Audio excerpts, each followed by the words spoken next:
Сәлем, менің каналыма қош келдіңіздер. Бүгін мен сіздерге өте дәмді болып шығатын оңай жасалынатын пирожки рецептімен бөлісетін боламын. Видеоның соңына дейін қараңыз. Ең алдымен жылы сүтке жылы су қосып, татымына қарай қант және тұз салып, дрожж салып, жақсылап қамыр илейтін боламыз. Төменгі описанияға қанша мөлшерде салу керек екенін мен төменгі описанияға жазып қалдыратын боламын.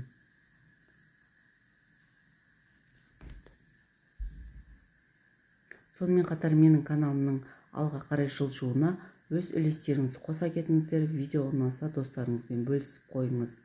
Және менің каналыма тіркелуді ұмытпаңыз. Осылайынан ұнды електен өткізіп алып, жұмсақ қамыр илейміз. Жұмсақ болғанда орташа қылып илейтін боламыз. Қатты жұмсақ болса да болмай қалады. Орташа қылып илейміз.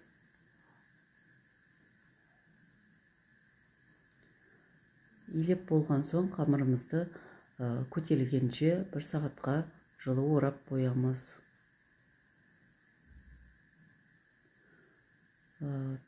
Пирожкидің салмасына мен картоп езбесін қосатын боламын. Сіздер кез келген қырыққабаттан болмаса жұмыртқаны қайнатып жасасаңыздар болады. Қамырымыз ашыған соң май жаға отырып, қамырымызды бірнеше бөліктерге бөлеміз.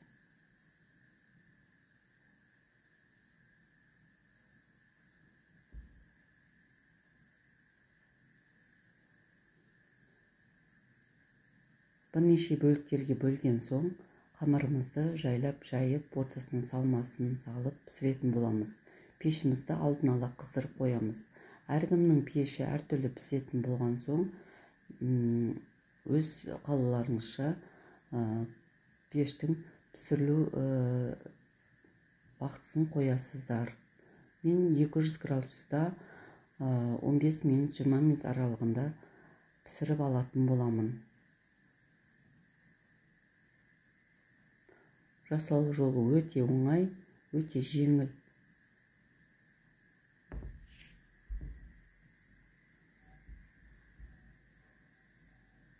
Картоп езбесіне мен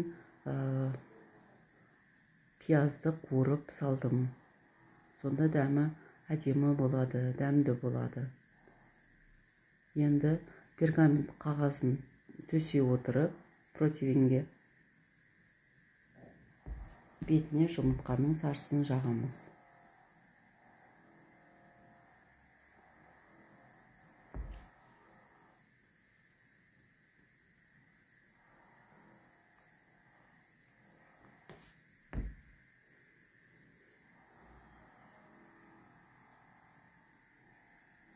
Жұмыртқаның сарысын жағып болған соң, қызып тұрған пеште пісіріп аламыз.